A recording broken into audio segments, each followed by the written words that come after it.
आपका स्वागत है साहित्यिक पाखी यूट्यूब चैनल पर। कहानी का शीर्षक है रेल की रात।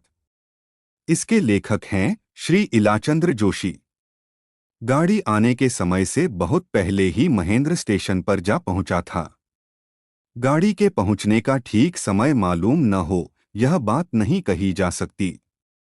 जिस छोटे शहर में वह आया हुआ था, वहां से जल्दी भागने के लिए वह ऐसा उत्सुक हो उठा था कि जानबूझकर भी अज्ञात मन से शायद किसी अबोध बालक की तरह वह समझा था कि उसके जल्दी स्टेशन पर पहुंचने से संभवत गाड़ी भी नियत समय से पहले ही आ जाएगी। होल्डाल में बंधे हुए बिस्तरे और चमड़े के एक पुराने सूटकेस को प्लेटफार्म के एक कोने पर रखवाकर वह चिंतित तथा अस्थिर सा अन्यमनस्क भाव से टहलते हुए टिकट घर की खिड़की के खुलने का इंतजार करने लगा। महेंद्र की आयु 32-33 वर्ष के लगभग होगी। उसके कद की ऊंचाई 5.5 फीट से कम नहीं मालूम होती थी। उसके शरीर का गठन देखने से उसे दुबला तो नहीं कहा जा सकता, तथापि मोटा वह नाम का भी न था। रंग उसका गेहुआ था, कपोल कुछ चौड़ा, भौहें कुछ मोटी किंतु तनी हुई, आंखें छोटी पर लंबी, काली मूछें घनी पर पतली और दोनों सिरों पर कुछ ऊपर को उठी थीं। वह खद्दर का एक लंबा कुर्ता और खद्दर की धोती पहने था। सर पर टोपी नहीं थी। पांवों में घड़ियाल के चमड़े के बने हुए चप्पल थे। उसके व्यक्तित्व में आकर्षण अवश्य था, पर वह आकर्षण सब समय सब व्यक्तियों की दृष्टि को अपनी ओर नहीं खींचता था। सूरज बहुत पहले डूब चुका था और शुक्ल पक्ष का अपूर्ण गोलाकार चंद्रमा अपने किरणजाल से दिग्दिगंत को स्निग्ध आलोक छटा से विभासित करने लगा था। स्टेशन पर अधिक भीड़ न थी।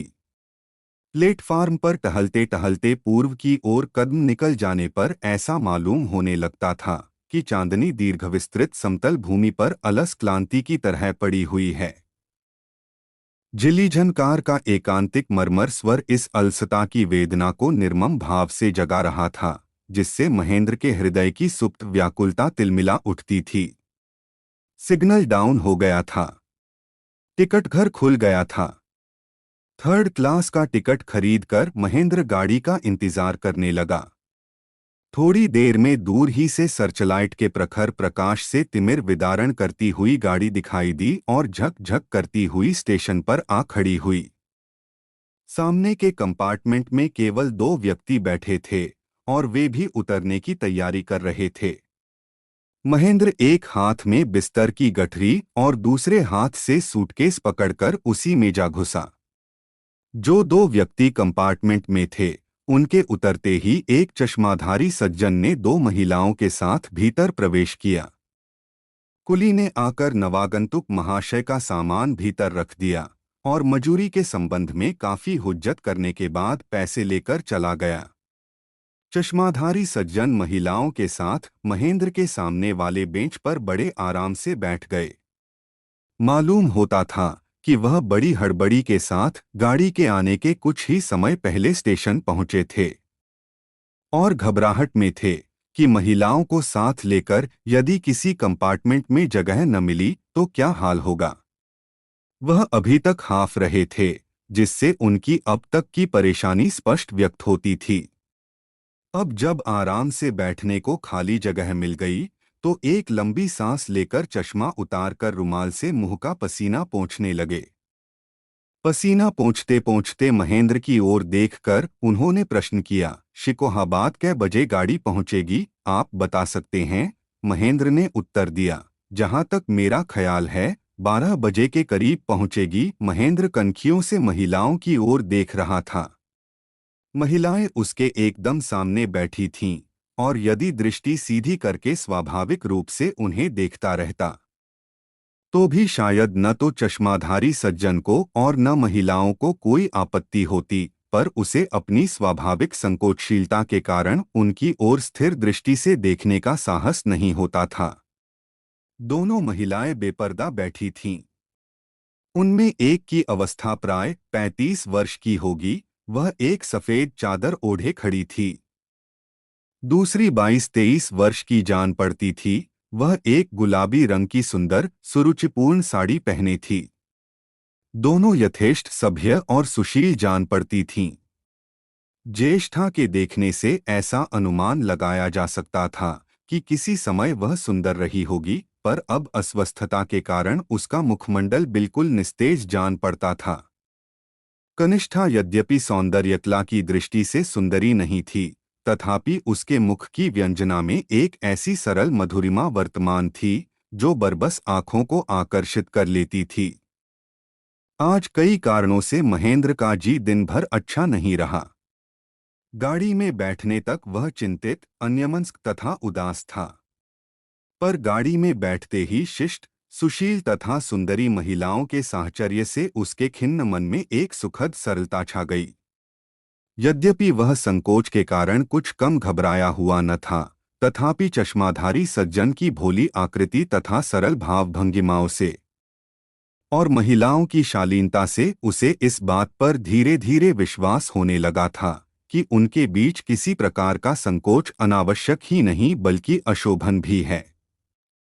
चश्माधारी सज्जन ने चश्मा उतारकर एक रुमाल से उसे पोंछते हुए पूछा, आप क्या शिकोहाबाद जा रहे हैं? जी नहीं, मैं दिल्ली जा रहा हूँ।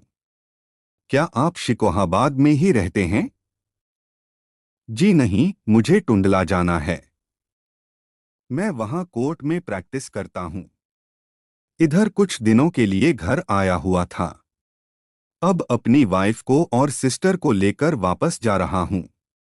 सिस्टर की तबीयत ठीक नहीं रहती, इसलिए उसे हवा बदली के लिए ले जा रहा हूँ। एक साधारण से प्रश्न के उत्तर में इतनी बातों से परिचित होने पर महेंद्र को नवपरिचित सज्जन की बेतकल्लुफी पर आश्चर्य हुआ और वह मन ही मन मुस्कराने लगा। उसने अनुमान लगाया कि ज्येष्ठा महिला सिस्टर होगी और कनिष्ठा वाइफ। थोड़ी देर में गाड़ी चलने लगी। कोई दूसरा यात्री उस डिब्बे में न आया।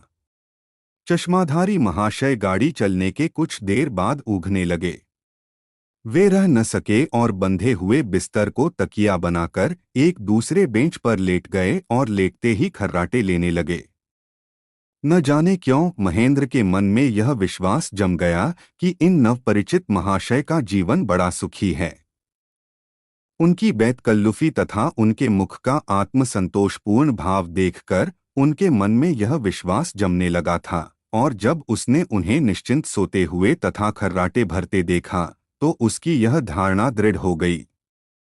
ज्येष्ठा महिला ने भी थोड़ी देर में ऊँघना शुरू कर दिया। वह ऊँघती जाती थी और बीच बीच में जब जबरदस्त हिचकोला खाती थी तो जाग पड़ती थी। केवल कनिष्ठा महिला पूर्णत सजग थी। वह कभी खिड़की के बाहर झांककर चांदनी के उज्ज्वल आलोक में शायद पल पल परिवर्तित प्राकृतिक दृश्यों का आनंद लेती थी। कभी ऊँघने वाली महिला की ओर देखती थी, कभी खराटे भरने वाले महाशय शायद अपने पति को एक बार सरसरी निगाह से देख लेती थी, और कभी महेंद्र को स्निग्ध किंतु विस्मय की उत्सुकता से पूर्ण आंखों से देखने लगती थी। उन आंखों की स्थिर दृष्टि जब महेंद्र पर आकर पड़ती थी तो उसे ऐसा मालूम होने लगता कि मोहाविष्ट हुआ जा रहा है, और उसकी सारी आत्मा, यहाँ तक कि सारा शरीर भी अपना रूप बदल रहा है, और यह किसी अव्यक्त तथा अतीन्द्रिय मायावी स्पर्श से कुछ का कुछ हुआ जा रहा है। वह उस स्थिर दृष्टि का तेज सहन न कर सकने के कारण आंखें फिरा लेता था। गाड़ी टटर टटर टट शब्द से चली जा रही थी। जागृत महिला की गुलाबी साड़ी का आंचल हवा के झोंके से नीचे खिसककर उसके लहराते हुए घनकुंचित काले केशों की बहार दिखा रहा था। गुलाबी साड़ी भी हवा के जोर से फरफर फहरा रही थी। महेंद्र पूर्ण जागृत अवस्था में स्वप्न देखने लगा। उसे यह भी भ्रम होने लगा कि यह महिला, जो इसके पहले उसके लिए एकदम अज्ञात थी और निश्चय ही सदा अज्ञात रहेगी, न जाने किस चिदानंदमय लोक से अकस्मात आविर्भूत होकर उसके पास आ बैठी है और गुलाबी रंग की पताका फहराकर विश्वविजय को निकली है, और वह उसका सारथी बनकर उस अनंतगामी रेल रूपी रथ पर चला जा रहा है।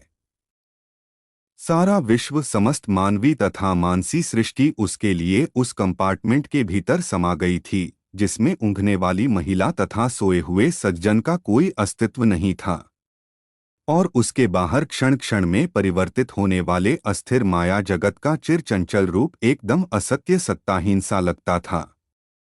महेंद्र सोचने लगा कि उसने जीवन में कितनी ही स्त्रियों को विभिन्न रूपों तथा विचित्र परिस्थितियों में देखा है, पर आज का यह बिल्कुल साधारण सा अनुभव उसे क्यों ऐसा अपूर्व तथा अनुपम लग रहा है। वह सोच ही रहा था कि फिर उस विश्वविजिनी ने अपनी सुंदर विस्मित आंखों की रहस्यमयी उत्सुकता से भरी स्थिर दृष्टि से उसकी ओर देखा। वह मन ही मन संबोधित करते हुए कहने लगा, चिर अज्ञाता, चिर अपरिचिता देवी, तुम मुझसे क्या चाहती हो? तुम्हारी इस मर्मभेदिनी दृष्टि का क्या अर्थ है? दैवयोग से महाकाल के इस नगण्यतम क्षण में, जिसकी सत्ता महासागर में एक क्षुद्रतम बुदबुदे के बराबर भी नहीं है, हम दोनों का आकस्मिक मिलन घटित हुआ है, और महासागर में बुदबुदे की तरह यह क्षण सदा के लिए विलीन हो जाएगा। तथापि इतने ही अरसे में क्या तुम हम दोनों के जन्मांतर के संबंध से परिचित हो गई, अथवा यह सब कुछ नहीं है? तुम्हारी आंखों की उत्सुकता का कोई मूल्य नहीं है, मेरी विह्वल भावुकता का कोई महत्व नहीं है। महत्वपूर्ण जो कुछ है वह है तुम्हारे पास लेटे हुए व्यक्ति का खर्राटे भरना। शिकोहाबाद पहुंचने पर चश्माधारी सज्जन की नींद न टूटी और ज्येष्ठा महिला ऊँघती रही, पर महेंद्र की विश्वविजिनी की आंखों में एक क्षण के लिए भी निद्रार सावेश का लेश नहीं दिखाई दिया। वह बीच बीच में अपनी मर्म भेदिनी दृष्टि की प्रखर उत्सुकता से उसके हृदय को अकारण निर्मम रूप से बिद्ध करती चली जाती थी। फलस्वरूप महेंद्र की गुलाबी मोहकता भी शिकोहाबाद पहुंचने तक अखंड बनी रही। शिकोहाबाद पहुंचने पर विश्वविजिनी ने चश्माधारी सज्जन के किंचित स्थूल शरीर को हाथ से हिलाते हुए जगाया। ऊँघती हुई महिला भी संभल कर बैठ गई।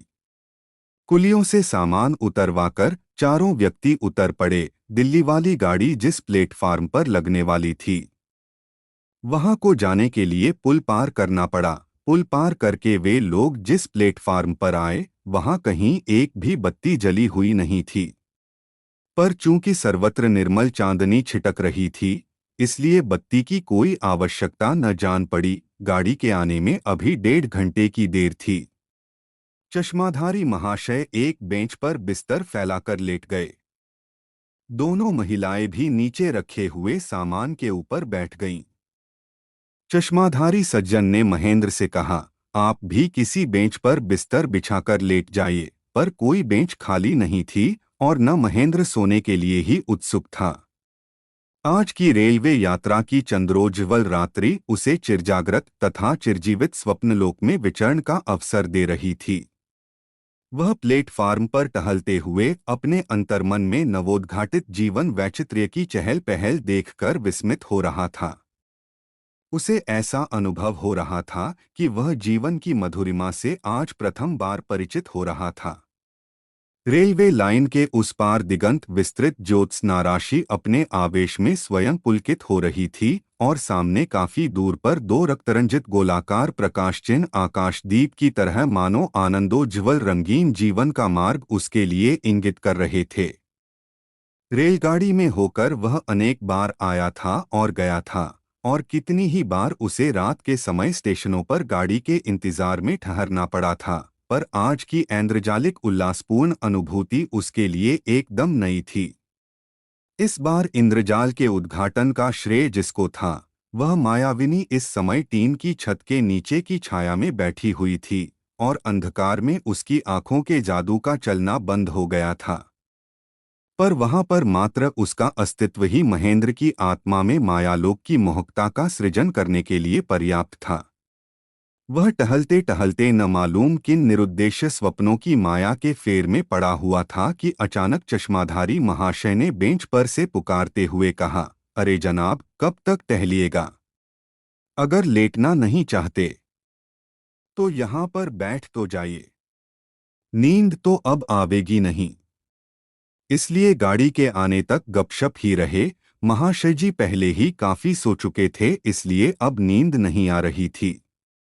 महेंद्र मुस्कराता हुआ उनके पास अपने सूटकेस के ऊपर बैठ गया।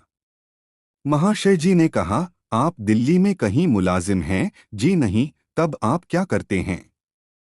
आप खद्दर पहने हैं, क्या आप राजनीतिज्ञ हैं? पहले था, अब नहीं के बराबर हूं। वह कैसे?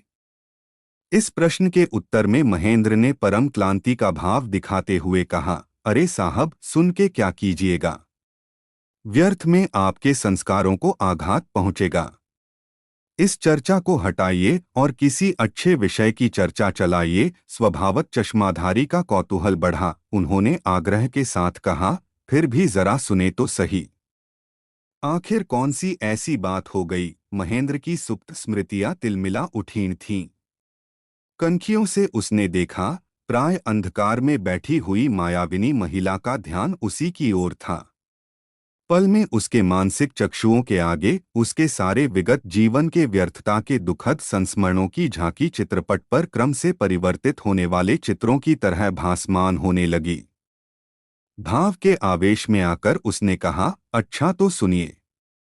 11 वर्ष से लेकर 30 वर्ष तक की अवस्था तक गांधी के सिद्धांतों के पीछे पागल होकर, भूखों रहकर, पग पग ठोकरें खाकर, समाज तथा परिवार की फटकारें सहकर, जीवन के सब सुखों को अपने ध्येय के लिए तिलांजलि देकर, राष्ट्रीय आदर्श को ब्रह्मतत्व से भी अधिक महत्व देकर सच्ची लगन से अपनी सारी आत्मा को निमज्जित करके देश का काम किया। 3 बार काफी अवधि के लिए जेल में सड़ता रहा। बार बार पुलिस के डंडे सर पर पड़ते रहे। जमीन जायदाद कुर्क हो गई। माता पिता अपनी कपूत संतान के कारण तबाह होकर मानसिक और शारीरिक पीड़ा की पराकाष्ठा भोग कर चल बसे। पत्नी तड़प तड़प कर अपने भाग्य को कोसती हुई मर गई। फिर भी मैं राष्ट्र से कल्याण के परम ध्येय को स्त्री, परिवार, आत्मा और परमात्मा से बहुत ऊंचा मानता हुआ सच्ची लगन से काम करता रहा। जब अंतिम बार जेलखाने में बंदी मियाद पूरी करने के बाद थकामांदा मन तथा शरीर से क्लिष्ट और क्लांत होकर मैं बाहर आया, तब एक एक करके उन स्नेही जनों की स्मृतियां मेरे मन में उदित होकर व्यक्त होने लगीं, जिनकी मैं सदा अवज्ञा करता आया था। अपनी पत्नी से मैंने जीवन में शायद 2 दिन भी घनिष्ठता से बातें न की होंगी। जब मैं बाहर रहता था तो उसके पत्र बराबर मेरे पास आते रहते थे और मैं सरसरी दृष्टि से पढ़कर अवज्ञा से फाड़कर फेंक देता था। 1 या 2 बार से अधिक मैंने उसके पत्रों का उत्तर नहीं दिया और 2 बार जो उत्तर दिया था वह भी 4 पंक्तियों में बिल्कुल रूखे सूखे ढंग से। अब जब मैं अपने को सारे संसार में अकेला, स्नेह तथा संवेदना से वंचित, असहाय तथा निरुपाय अनुभव करने लगा, तो उसकी भोली भाली, सकरुण, स्नेह की वेदना से भरी सहज सलोनी मूर्ति प्रतिपल मेरी आंखों के आगे भासित होने लगी। उसके पत्रों में सरल शब्दों में वर्णित कातर व्याकुलता के हाहाकार की पुकार मानो मेरी स्मृति के अतुल गहवर में दीर्घ सुप्ति की घोर जड़ता के बाद अकस्मात जागृत होकर मेरे हृदय पर जलते हुए अंगारों के गोलों से आघात करने लगी। अपने जीवन में कभी किसी बात पर नहीं रोया था। माता पिता तथा पत्नी, किसी की मृत्यु पर आंसू की एक बूंद मेरी आंखों से न निकली थी। अब रह रहकर उन लोगों की याद में बिलख बिलख कर मैं बार बार रो पड़ता। मेरी स्नेहशील पतिपरायण पत्नी की करुण पुण्यछवि उज्ज्वल नक्षत्र की तरह मेरी आंखों के आगे स्पष्ट भासमान होने लगी। रह रह कर मेरा जी विकल हो उठता था और मुझे ऐसा प्रतीत होने लगता जैसे मेरे हृदय में किसी के निष्कलंक सुकुमार प्राणों की पैशाचिक हत्या का अपराध पाषाण भार की तरह पड़ा हो। बहुत दिनों तक इस नृशंस अपराध की भयंकर अनुभूति का भूत मेरी आत्मा को अत्यंत निष्ठुरता से दबाता रहा। अब भी यह भौतिक आतंक कभी कभी मेरे मन में जागृत हो उठता है। फिर भी अब मैंने अपने मन को बहुत समझा लिया है और जीवन को एक नई दृष्टि से नए रूप में देखने लगा हूं और साधारण से साधारण घटना भी कभी कभी मेरे मन में एक अलौकिक आनंद का आश्चर्य उत्पन्न करने लगती है। किसी स्त्री को देखते ही अब मेरे हृदय में एक श्रद्धापूर्ण उत्सुकता का भाव जाग पड़ता है।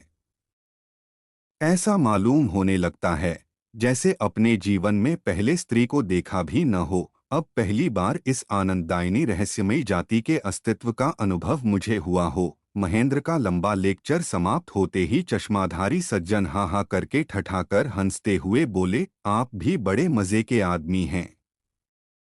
खूब, यह कहकर वह बेंच पर आराम से लेट गए और उन्होंने आंखें बंद कर लीं। थोड़ी देर बाद वह जोरों से खर्राटे लेने लगे। एक लंबी सांस लेते हुए महेंद्र ने प्राय अंधकार में अस्पष्ट झलकती हुई गुलाबी साड़ी की ओर देखा। दो आंखों की मार्मिक दृष्टि से तीव्र मोहकता उस अर्ध अंधकार में भी विस्मित वेदना की उत्सुक उज्ज्वल रेखाओं को विकिरित कर रही थी।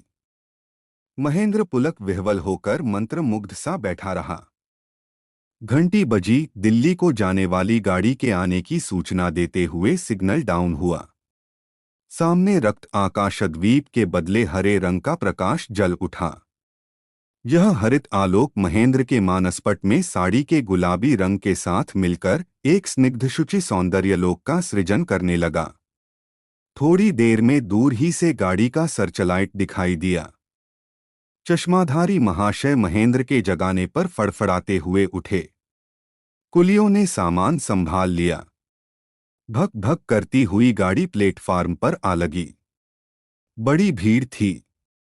चश्माधारी सज्जन को महिलाओं के साथ कुली लोग इंजन के उल्टी ओर बहुत दूर तक ले गए। कहीं स्थान न पाकर अंत में एक डिब्बे में जबरदस्ती घुस गए। महेंद्र भी उन लोगों के साथ साथ जा रहा था, पर जिस डिब्बे में वे लोग घुसे उस डिब्बे में स्थान का निपट अभाव देखकर वह विवश होकर एक दूसरे डिब्बे में चला गया। वहां भी काफी भीड़ थी। किसी प्रकार उसने अपने बैठने के लिए थोड़ा सा स्थान बनाया। गार्ड ने सीटी दी, गाड़ी चल पड़ी। महेंद्र के मस्तिष्क में नाना अस्पष्ट भावनाएं चक्कर काटने लगीं। 2 दिन से उसे नींद नहीं आई थी। आज भी वह अभी तक सो नहीं पाया। इसलिए सोचते सोचते वह ऊँघने लगा। ऊँघते हुए उसने देखा कि गुलाबी रंग की साड़ी द्रौपदी के चीर की तरह फैलती हुई अकारण सारे आकाश में छा गई है। सहसा 2 स्थानों पर वह गगनव्यापी साड़ी फटी और उन 2 छिद्रों से होकर 2 वेदनाशील तीक्ष्ण उज्ज्वल आंखें तीर की तरह प्रखर वेग से उसकी ओर धावित होकर एक रूप में मिलकर एक बड़ी आंख के आकार में परिणत हो गईं। वह बड़ी आंखें उसके शरीर को छेद कर उसके हृत्पिंड को छूकर फिर ऊपर आकाश की ओर तीर की तरह छूटीं और आकाश में फैली हुई गुलाबी साड़ी में जा लगीं और फटकर फिर से 2 सुंदर किंतु करुणाविकल आंखों के आकार में विभक्त हो गईं। टुंडला स्टेशन पर गाड़ी ठहरने पर महेंद्र पूर्णत सचेत होकर बैठ गया। चश्माधारी महाशय दोनों महिलाओं को साथ लेकर कंपार्टमेंट से बाहर उतरे और सामान को कुलियों के हवाले करके उनके साथ बाहर फाटक की ओर चले। महेंद्र ने अपने कंपार्टमेंट से अपनी विश्वविजिनी को देखा। वह इस उत्सुकता में था कि एक बार अंतिम समय के लिए दोनों की आंखें चार हो जावें, पर न हुईं और गुलाबी साड़ी से आवृत सजीव प्रतिमा व्यस्त विह्वल सी आगे को निकल गई। टुंडला से गाड़ी छूटने पर महेंद्र के कानों में चश्माधारी सज्जन के ठठाकर हंसने का शब्द गूंजने लगा। उसके अदृष्ट का चिर व्यंग्य पुकार मानो बार बार कहता था, हाँ हाँ, आप भी बड़े मजे के आदमी हैं, खूब।